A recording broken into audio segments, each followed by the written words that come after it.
today's very, very special day. It is Cinco de Mayo, holy day.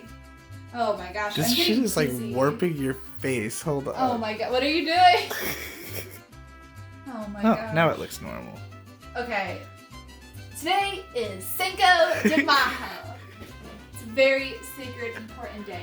So the number one tradition for Cinco de Mayo is margaritas. Number two tradition is tacos.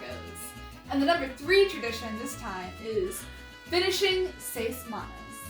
So right now, the first step obviously is to make the margarita. Today we have blackberries because that is what is on sale at Food Lion. Food Lion is a pretty good place to go for groceries. They have... If you happen to live in Virginia, where it's the only place that they exist. No, they're in North Carolina too, I'm sure. But yeah, Food Lion, I see people shout them out all the time. Yeah, they got pretty decent produce, except for today there was no cilantro, so we'll see. But yeah, I'm gonna make basically the syrup for the margaritas right now. So what I have is, I'm gonna make enough for 4. That's 2 for each of us. So I have sugar. This is a half cup of sugar. This is a half cup of the blackberries, and this is a half cup of water. So it's just equal parts of all this. It's really simple. If you want to make a batch, just double this. So we're gonna put this burner on medium-high. Let's get those berries in there.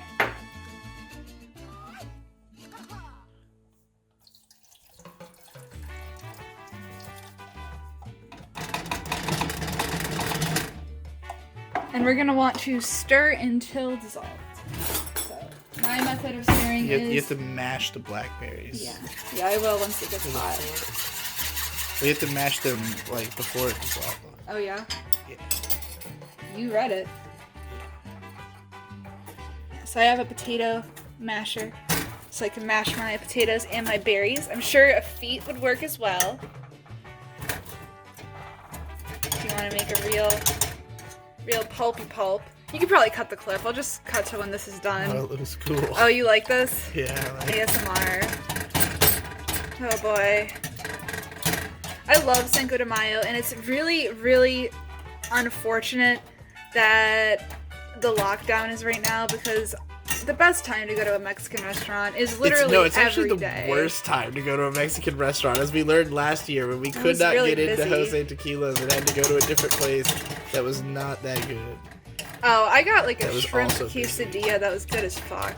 Oh, what I got was not good. We had fun. Also, I can't the margaritas believe were that. small. Like we went out to try Yeah, to procure no, a giant. absolutely. The meme is, you know, the American idea of Cinco de Mayo is go to a American style Mexican restaurant and buy the biggest margarita, the most like comically bigger than your head margarita you conceivably can. And we wanted to live that American dream last year, but unfortunately the American Mexican place was full, so we went to a more legitimate Mexican place, although it was also very Americanized and not that, like, it wasn't, like, actually legit. Are you watching what you're filming?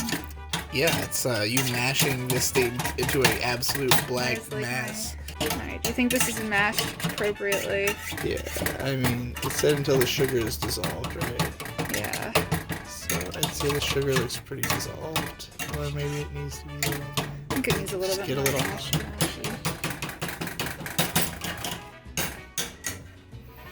And then I think you have to put it in a jar and put it in the fridge. Yeah, I have to cool it.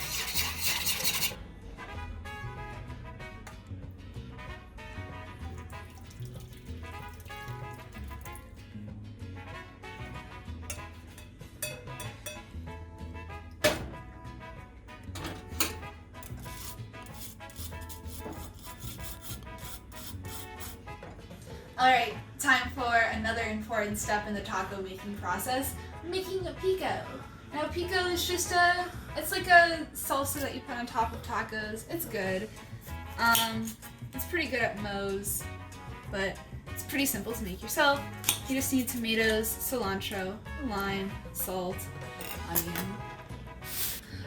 There was no cilantro at the grocery store because it's the quarantine and everything's gone. So I have this dried cilantro. It'll probably do that. What can you do? You ready? Yep. Alright, I cut the tomatoes up. I did it off screen because my knife wasn't very sharp and I didn't want you guys to make fun of my knife skills. But we do have a sweet onion here. We're supposed to use half a sweet onion. Conrad picked up the like mushiest onion, but like I think it'll be fine. I think it'll be fine. Oh gosh, my eyes.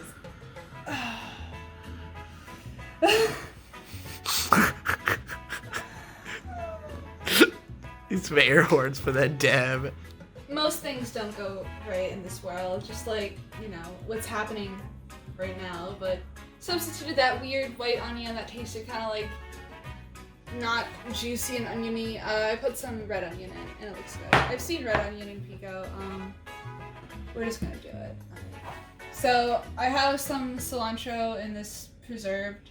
It's dried cilantro. It's kind of sad because there was no cilantro at the store, but make do with what we have. You don't want to add too much. It's 4 bunches inside. Yeah, I'd say it's probably fine. And then we're also gonna add this lime in. Lots of lime today.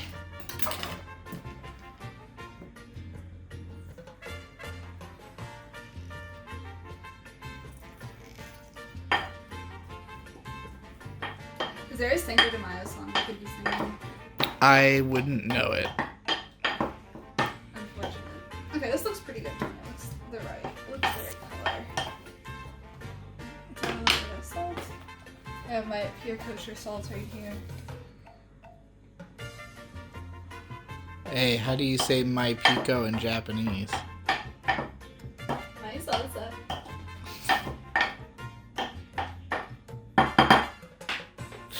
Yes. No pico. Thank you.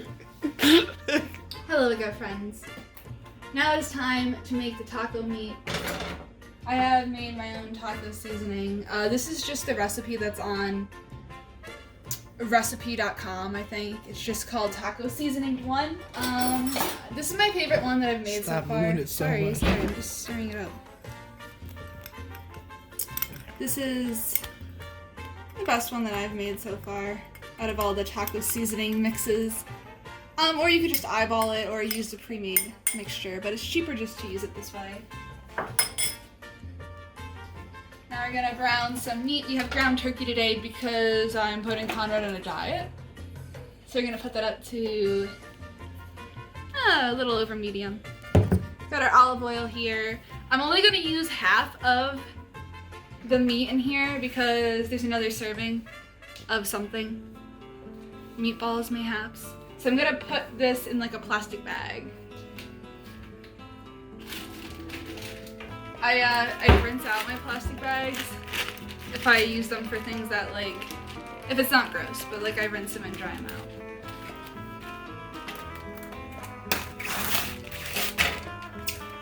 Now the secret is to not get your hands gross.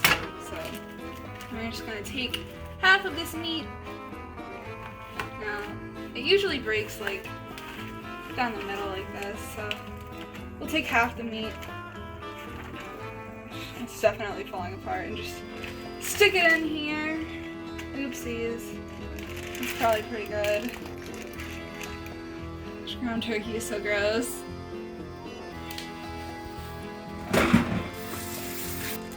And you can store any kind of meat in the freezer for like 3 months usually.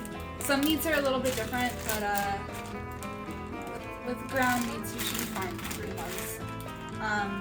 And then you want to let it defrost for like a day in the fridge and you'll be ready to go. You want to make sure you use it pretty fast though, because you don't really want to have meat sitting out there for like a week in the fridge. Just put it in the bucket freezer. I have a ton of meat in here because there's going to be no meat in a bit. We go to the grocery store and it's like 2 ground beefs per shopper, and it's like, well, if you're cooking for a family, you know, that might just be enough for like 1 day's dinner. But hopefully people are learning to get creative and use some things maybe they haven't used before.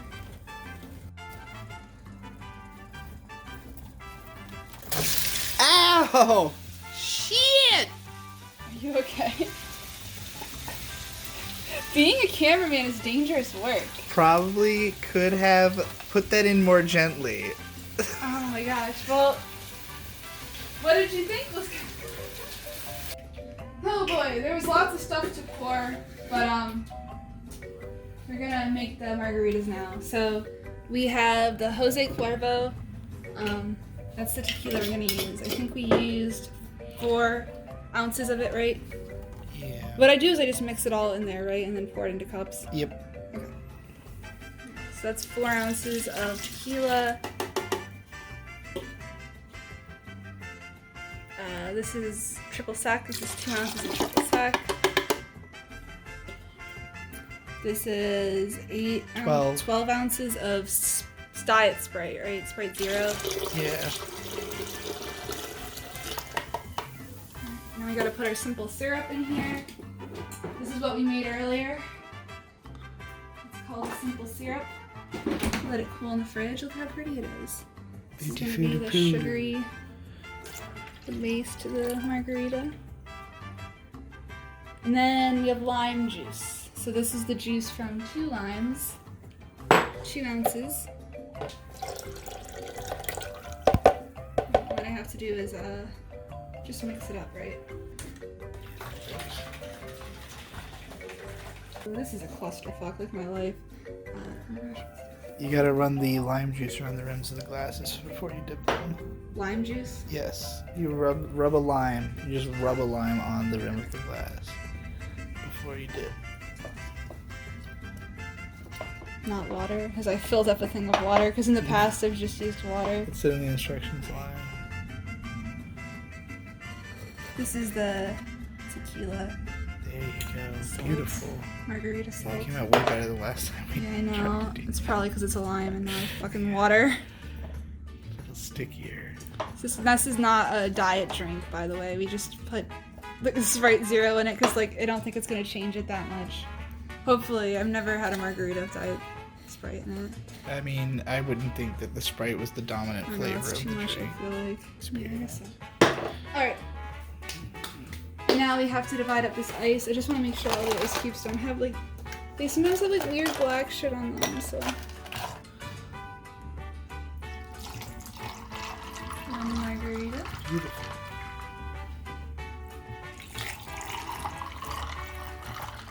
I would not have assumed this was a blackberry flavored drink just from looking at Should it. I just fill it up all the way? Yeah. I'm just gonna drop the blackberries in your drink. Do you want them in your drink? Yeah.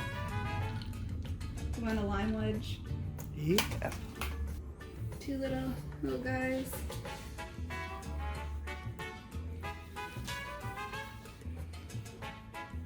Beautiful. It's really good. Yeah, that's really good. What's happening? And the tacos have been stuffed with meat and turkey. What is that? Black beans.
can hear the Josh Wiseman music in my head. Me too. Except for the lighting is like, this is just a fucking... Well, it looks really good because the 2x zoom on this phone is really fantastic. They're gonna be a little bit messy, but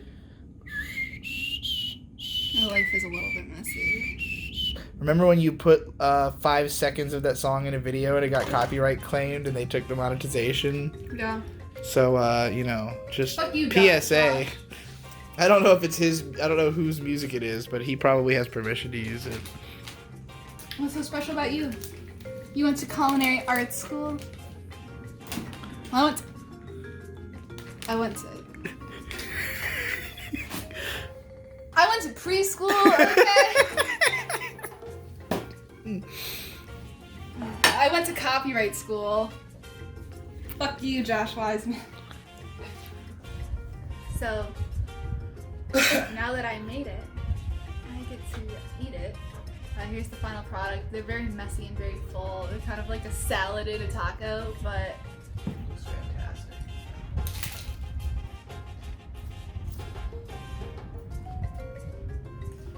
they're good. I got a fork in case they get too messy. Okay, I'm gonna try now.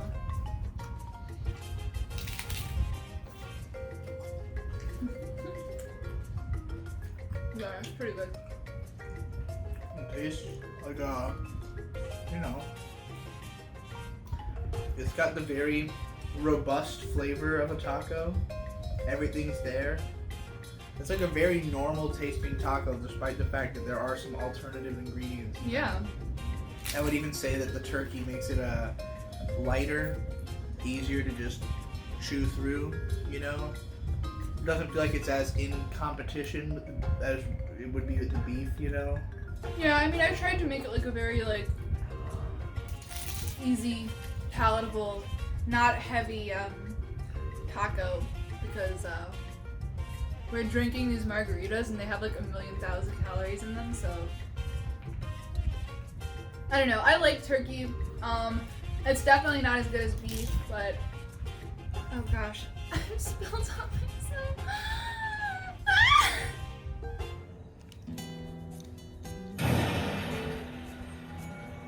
I'm not hungry, Mama. Is that a coyote? Oh. Whoa! Stay back!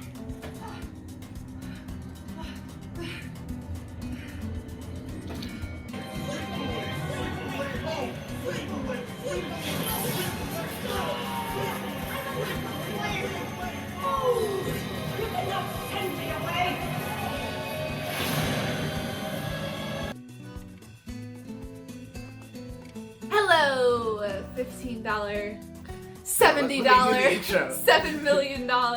You are on the rant couch where I rant about whatever my $10 This is month the plus rant patrons hoe. want me to rant about. You can get one of these by being one of those. This one's for somebody who said to rant about the first 6 episodes of Seis Manos, a Netflix original show that we just got done watching. It's all only 8 8 episodes long, so we just jumped the gun and watched the whole thing.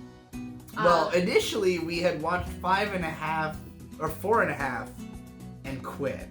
We got halfway through episode 5 and we thought it was kind of not worth continuing, and it wasn't. but it's Cinco de Mayo. Yeah. So, what's a better way to spend it than to watch a Mexican-American cartoon? Meso-American anime? That's also Chinese.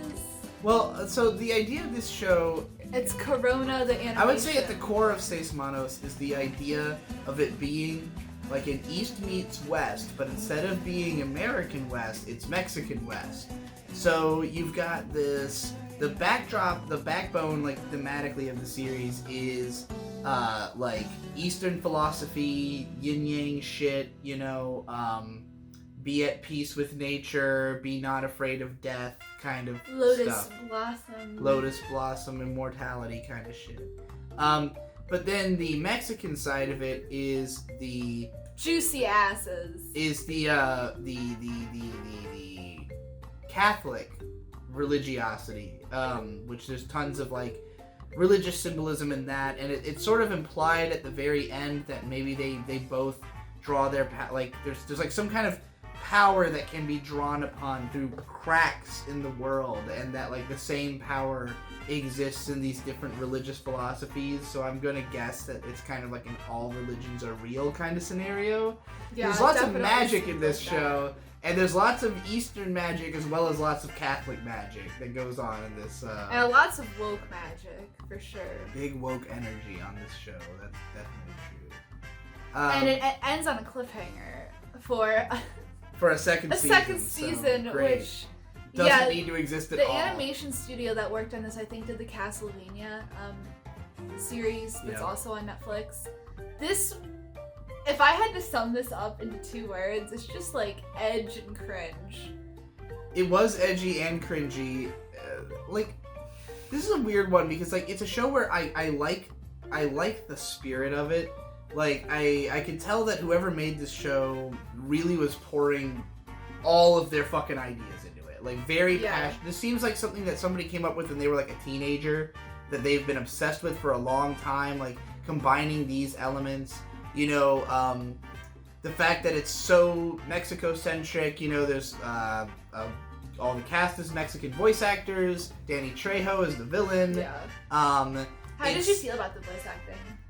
It's all over the place because it's like a lot of it sounds like it was deliberately unprofessional. Like they were trying to sound very natural, but sometimes it comes off really bad and like because the dialogue isn't written to be natural. I think that the guy who made this show is clearly a very like emotional thinker, and the show is very good at conveying the emotions of its characters, and it's very obsessed with the emotions of its characters to an extent where scenes just kind of go on for the sake of like, you know, exploring the emotions more thoroughly, but like it doesn't have a lot of good logic in it, and things basically happen for no reason a lot of the time, and like most of the magic and stuff is not really explained, so you just kind of find yourself in this emotionally driven tale about these characters who, like, all their dialogue feels like it was written to sound quippy and cool and clever, but it sounds so cringeworthy and so stupid, and like nobody has any sense at all, and right. And there's no I think structure. the voice actors kind of like are laughing at the script when they're reading it. I mean, I think it's intended to be funny. Like, the thing about this show is that it's got... But it's not. It's got the bathos, like, big time, which is that the feeling of switching from something that's, like, over-the-top sincere to over-the-top insincere at the drop of a hat, you know? Or, like just going from these, like, really violent, really dark, intense scenes into just, like, comedy. And then, like, the problem is the comedy scenes are not funny. Like, I've seen this pulled off, like a show like Angel Beats is a show that, like, you know, has the same dichotomy, but it is actually funny. It might have worked more if, like, the action was more corny and the gore was, like, corny, but it's just fucking brutal. And then the change in tone when you have characters, like, making sarcastic jokes, like, right after somebody just gets fucking maimed. Yeah. Like... I mean, the show is, like, it is thematically very dark. Like, it's trying to show you, like, how fucked up things are in Mexico. There's a lot of political commentary and, like, very obvious beating you over the head political commentary, especially about where, racism. Like, everybody's bad. Like, the priest is also a drug cartel The priest is a leader. cartel guy. This, like, you know, everything is, like, seedy and bad in a very pulpy way, which is fitting. I mean, like, it feels like a Robert Rodriguez movie, and I would have to assume that's probably a pretty big influence. Oh yeah, on certainly. You know, there's a blaxploitation character. Yes, there's a blaxploitation character. Also, the show is set in like the 80s, I think. Yeah, 70s or 80s. I'm pretty sure you're right about it being the 80s. Because it's like 10 years after. No, I think it's late 70s because it's 10 years after the Vietnam War. Yeah, because the black guy fought in the Vietnam War. His character's cheesy as fuck. I mean, just the whole show, like, all of the messages it tries to send are so heavy-handed. They're so over the top. Like, and, like, it's good. I mean, the show, I think it tries to be funny because it's kind of, like, insecure about how dark and edgy it is, you know? It's like, oh, if we're gonna have all this political commentary, if we're gonna have all this darkness and craziness, like, it needs to be offset with some levity. But the levity is just bad. Like, the comedy's not funny. The characters are annoying. And I think the biggest problem... It feels very amateur. Like, it's just trying to rip off of movies that... It feels like a teenager wrote it. Yeah. In a lot of ways. But, like, the thing about it is just the structure. I think the lack of structure in the show is its biggest problem. Yeah, because and you it's can so see confusing. it with the pacing in the episodes. You're just like, why would this happen in this episode if we don't see, like... the results of it for another episode and a half. Yeah. Or just, like... So the start of the show... basically introduces this kid as though he is the main character. It feels like a Devilman kind of scenario with this kid. Yeah. And then he just gets, like, killed. And he fucking dies. And it turns out that these other 3 characters who have been hanging around, who all seem like very, like, B-level, like, side characters. Like, none of them has main character energy at all. But they turn out to be the 3 They are main the characters. Seis Manos. They are the 6 hands. Oh, that makes sense. Yeah. So, yeah, the 3 of them, they're orphans who are being raised by, like, this Chinese monk. Right, and, like, they learn his philosophies and his fighting and stuff like that, and, like, we're introduced to them as just, like, these 3 happy-go-lucky, innocent, like, I don't know, late teen, early 20s. Except for one of them is, like, an edgelord who... Alcoholic, or you mean the other guy? The guy who can't speak. Silencio. Yeah. Silencio, he's a little too hot-headed and edgy. You know, he's got a Shadow the Hedgehog kind of demeanor. He's a white eyebrow. But you What's up with the fucking white eyebrow? Like, as the series grows and he remember. becomes more and more broken, his eyebrow gets more and more white. It's Yes. so fucking weird. I think he has some kind of secret that hasn't been revealed yet, probably. But, like... Oh yeah, season 2. God, it's so weird, because, like, it didn't feel like there was nearly enough left open for there to be a second season. Like... all of Everybody's the major dead. plot threads are wrapped. Everybody's dead. The girlfriend's dead. Fucking the mentor is dead. So many characters just unceremoniously get off, and it's like, well, what makes the main characters like important? Like, they don't have any charisma. They're just really It's that basic. the first boring. episode, like they don't really get that well established. And then they choose to establish those 3 characters in the second episode as a response to their master being killed at the end of the first. So the whole second episode, our whole, like, real introduction to our 3 main characters is them moping around and crying and, like, about their master dying. It's like, and you got the fat guy just, like, getting drunk. drinking himself to death. Which, that's probably my favorite scene in the show, is the scene with him at the bar. But, like, you got him, like, drinking because himself it's so to death. cringy that it feels real. Yeah. It's like, oh yeah, this is how a real alcoholic would laugh at themselves. Well, I think this show does have, like, strong emotional intelligence. Yeah. Like, I feel like this guy who wrote this show was very attached to these characters. Like, he's probably thought about them for years. He has their whole histories, their whole personalities figured out. He knows everything about these characters. But the level of establishment we get with them is, like, we barely meet them at all. They seem dumb and annoying. And then... their master dies, we finally meet them in the context of them just being sad and moping around. And then, like, throughout the narrative, they're always just reacting. They never do anything. They're just reacting to things that happen And it's to really them. interesting to see these characters react because there's their big sister girl character who's just the girl. Mm-hmm. She's the responsible She's one. tough. I don't really think any of her None of them really have a responses are personality. They're interesting. all pretty The fucking fat boring. guy he just makes the worst jokes. He's the funny one. He reminds me of the main character from Megas XLR. This whole show gives me very, like, early 2000s Western anime vibes. It Mostly reminds me a little bit about Boondocks. Avatar.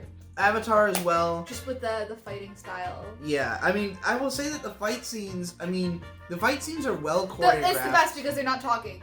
It's literally the best part of the show because they're not talking. They're inventive. Yeah. You see a lot of crazy kills. There's some, like, crazy... Like, I like that they try to mix together the Christianity with more of, like, this, you know, Chinese, like, wushu crazy shit. It's just... It's kind of cool, like, the fighting styles, like, seem really well thought out. Realistic, yeah. Yeah. I think there was a lot of Similar thought. to Avatar. I mean, everything that's in this show, I feel like a lot of thought was put into it aesthetically and emotionally, and not at all logistically. It's just like, he wanted there to be like, okay, it's very important that the fight moves are all correct. It's very important that the characters, their dialect is correct, that they sound natural, that they interact in, like, emotional ways. But, like, again, the show is so weirdly structured. it feels so unsatisfying to watch these characters and you don't care about them. Like they really don't have any personality or any real reason. Like I really think that there are like people who are more emotional thinkers might struggle to comprehend the idea that like people don't just care about someone because they exist, you know? Like obviously you should, like I say because they exist, it's a fictional character is what I mean to say. Like yes, you should care about human beings because they exist to some degree, you know, but like these are fictional characters. Like I need to be given a reason to care, and I really wasn't. And like early on, more of the weird mysticism was captivating me. Like there's cool fights, there's violence, but there's like this whole church angle. All the there's the medicine woman who's taking magic mushrooms. Yeah, there's trippy stuff. Have there's a weird spiritual intervention. It definitely seems like this show is created by somebody who has like a fairly like, you know, big worldview. Like they understand that there's lots of interconnectivity between all these different things that lead the world to be the way it is. Somebody who's interested in the cultures of both, like you know, representing Mexico as like a more complex cultural society, and like also trying to blend the Chinese elements. Because the biggest problem, I think my number one biggest problem with this show is just the sheer lack of locations. It's like, it's supposed to take place in a small town that has this weird like Chinese temple monastery on it where this old guy trains, and like we spend so much time at that monastery. Like, the first episode is mostly there. Then the second episode is in the ruins of it mostly. And then somehow we keep returning to the ruins of this temple constantly throughout the show. So like, half the fucking show is just set in this ruined temple. But there's no reason for them to be there because the master's not there. Like, it just felt like they like just didn't want to create too many locations almost. Like, then you got the town, and like we usually just see it from the same couple of angles. Like we don't really explore the town. You see where the medicine lady's house is. Just the town, and then like and besides that we go to like a couple of maybe like errant houses that are out of the way, or like the cartel boss place. But like that's it. It's 8 episodes. It's very contained in a way that I don't think it really needed to be or benefited from. Yeah. It was just like, why are we in this one place the whole show? And these characters kind of feeling the same emotions, dealing with the same griefs. I don't understand why this wasn't a movie. And then it all kind of wraps like very weirdly, because like the first half of the show feels like it's building up this like mystery of the bad guy and his mom, who's like some kind of Christian deity. It almost seems like her blood like grants immortality and power. There's all this mystery around it, and then like it just is resolved in like a series of really ridiculous battles. Introducing the mom as a separate villain from the guy made no sense. It just totally killed the dramatic tension of trying to beat the bad guy, because he then gets like subverted by a different higher bad guy, both of whom are subverted by this other bad guy who is, I guess, the Grand Series bad guy. Which makes all of it feel fucking irrelevant. Like, the whole season just feels totally irrelevant. The main bad guy, especially for the next season, it's like, why? Like, why is he appearing? I don't understand.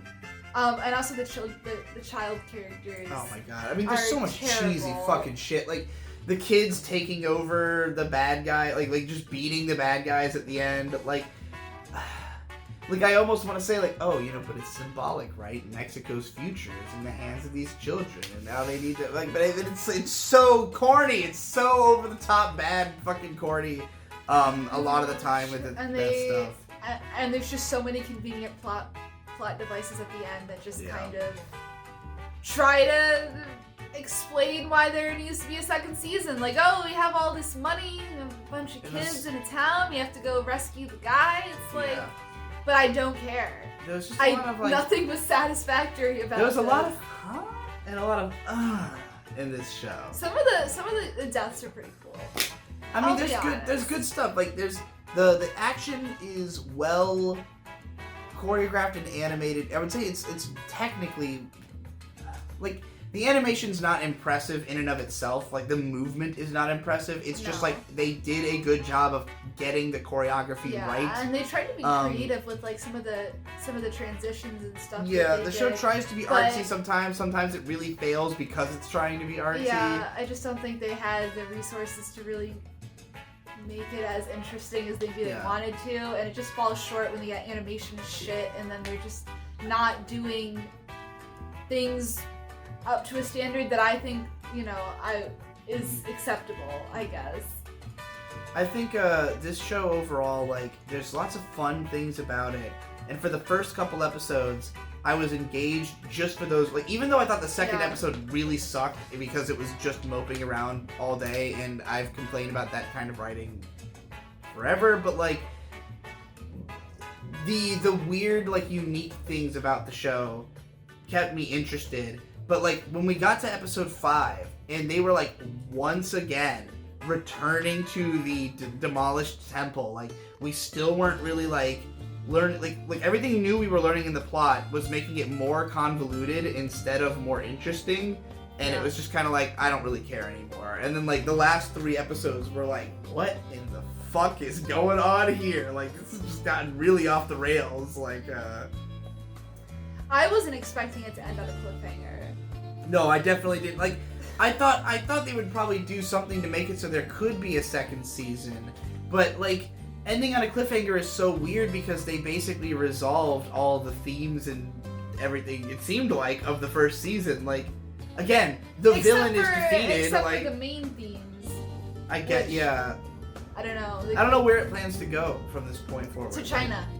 Well, I know they're going to China, but like, what is going to be the thematic backbone? Are we going to have another villain? Like, how far off is the big bad? Like, this show, I guess what I'm trying to say is that even though I think that this show, it's not that I don't think it deserved to exist. I think it is interesting in that it has all these aesthetic ideas in combination. I think there'll definitely be kids and stuff who watch this just because it's cool. And Yeah, it's- I think I would have enjoyed it more when I was younger and Yeah. wasn't thinking about it as much.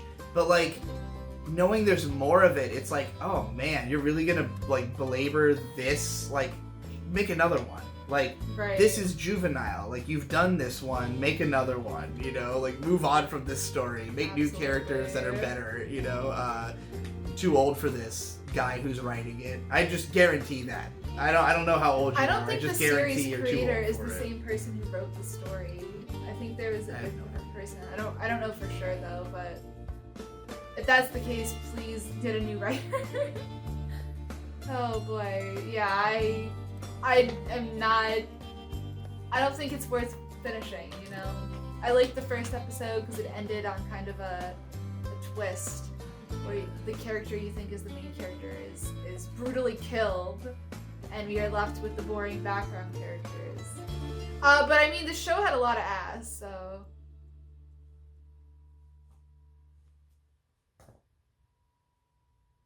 Bye!